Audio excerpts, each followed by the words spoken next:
Ito nagwa-warning na pang TikTok. Nagwa-warning na po, nagpaparsit na. Malayo si sir, i-reset na namin para pagdating doon ano. Yan. Tapos ito yung lumalabas sa ano, computer, ayan oh. Yung maintenance box niya ay nagwa-warning na, ayan. Kaya ito, re-reset natin yung ano niya, maintenance box niya. Kasi pinagawa to ni sir, walang printout. Ngayon, okay na yung printout. Isasabay na natin yung reset para pagdating doon, pulido na. Hindi na siya mga problema sa reset.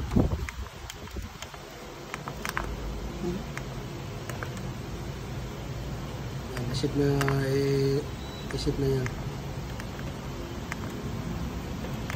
Yan. Tapos ito yung ano, maintenance, i-reset na rin natin.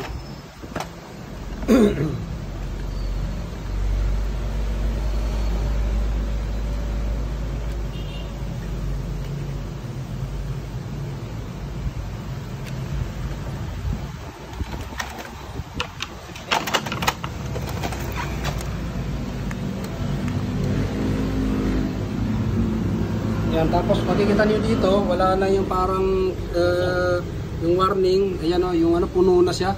Kaya yun, ganun lang po mag-reset, kaya yun, okay na. Para maiuwi na ni sir, kadadala lang nito. Kaya yun, maraming salamat, huwag niyo kalimutan i-like, i-share yung video natin.